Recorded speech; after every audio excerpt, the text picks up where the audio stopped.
Hi, and welcome back to David Pattinson's Accused Friends. Today I want to talk about a very simple question, but yet one that no one in our country wants to talk about, and that is, why does Britain have a mental health crisis? This is a kind of a question you'll never see on Sky News or ITV, and I wanted to try and answer it for you. It's a complicated answer, I believe, and I want to tie it into false accusations and all the things I normally talk about with regard to how our justice system operates.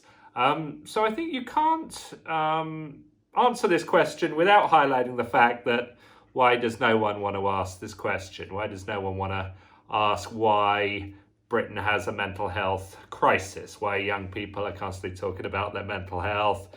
Is it maybe something that people are just born with? Is it something to do with the water that we drink or the air that we breathe or the food that we eat?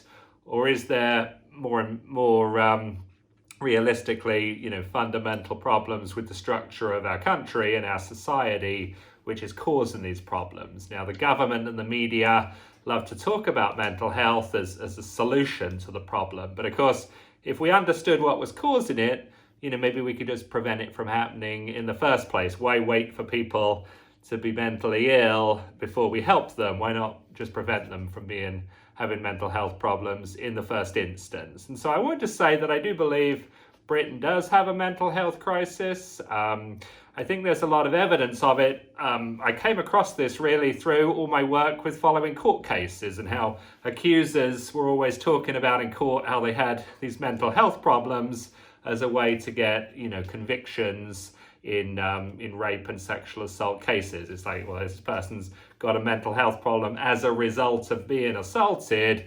They must have been assaulted. There can be no other solution other than to, believe them and convict the person accused. But of course, it's also being used right across society in other areas. And I think, first of all, the most fundamental cause of this is to look back at the family breakdown in our country. We've had, since the introduction of the birth control pill in the 1960s, the control of the birth has been predominantly in the hands of women, and the two sort of ugly stepchildren of the birth control revolution have been abortion on demand and no-fault divorce. And so we've really had this total breakdown of the British nuclear family. You have children growing up now in families where, the biological parents are separated and they are living with either, in most cases, a non-biological father or a biological mother on her own that is dependent on,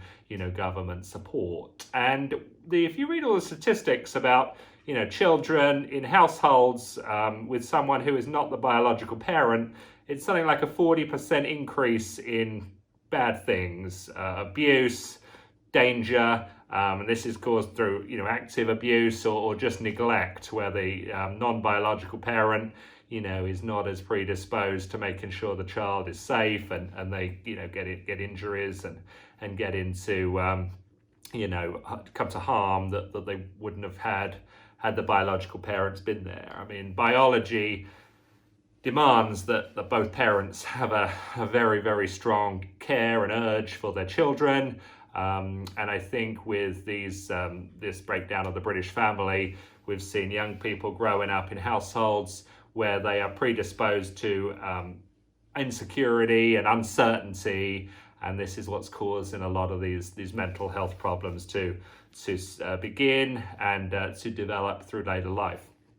I think a second thing that should be talked about is, the mass dissemination of media, of information through the corporate media. The media becomes something that, instead of informing the public and reflecting opinion, is a propaganda machine to shape opinion. And, messages that the corporations, big business and big government are disseminated through the corporate press, and messages that they don't like are either ridiculed or ignored. And there's just been this growth, certainly through my lifetime, of 24-hour news and endless news, and you go out and into public spaces and there's televisions with news, and it's always dramatic, because dramatic news is what sells advertising revenue for the news organizations, and it's what drives interest in the news. News becomes, an entertainment industry, and it creates this fight or flight reaction in individuals. They're constantly on edge, awaiting the next part of the dramatic news. And there's this sort of uncertainty of tomorrow, what's going to happen tomorrow. There's fear mongering in all sorts of areas, things like global warming, where the world's going to end kind of at any moment unless we reverse course. And, with these messages constantly pummeling into people, it's causing a great deal of distress. I think another factor, you can't talk about mass communications without talking about social media. And I think there's this, social media is just this issue on steroids. Corporate media likes to foment conflict for entertainment purposes, and that's how they drive ratings. But of course, when regular members of the public copy that model to try and do the same thing, they then don't like it. We used to have, when I was growing up, you had the 6 o'clock news for half an hour. There was another show at 9 and sometimes 10 o'clock, and that was really it. And, people would get all their information through, obviously, the newspaper, but talking to local people much more. Now you go out, human beings have lost or losing the ability, especially in the younger generations, to communicate with each other because they're constantly glued to their phones. And, the social skills are lost. I think another factor on this is, women in the workplace. And this is goes back to really my point of the breakdown of the family. Women are working, which is great for government. It's double taxation. It's also, if you double the workforce with women and men, you halve the cost per unit of labor. And corporations have gotten onto this. They love women in the workplace. And obviously, they're trying to take this to the next level through immigration, mass immigration. The country loses its sort of cultural identity, and there's this great drive from corporations to embrace a multicultural society, which really just, again, keeps labor costs down. And like I've talked about in some of my videos, the Labour Party goes from representing actual labor to totally ignoring labor and focusing on grievance demographics of the countries: blacks, gays, disabled people, and most importantly, people that do not work. You have a massive welfare state that grows up, and a total permanent underclass, which again causes a lot of anxiety, distress, and emotional problems for people. So you throw into this cocktail, mass proliferation of illegal drugs and mind-altering drugs. And you also, with the breakdown of the family, you totally disincentivize marriage. Men who I believe are the sort of the buyers of marriage, and women are the sellers. Men see that, women can divorce them at any moment. And, women are filing for divorce sort of 8 times out of 10. Of every divorce. So women are the drivers of marriage, but then the drivers of divorce, because the benefits of divorce are so great. Women get primary custody of the children, and then they get child support income from the former husband, and so they get the benefits of marriage without the cost. And also you have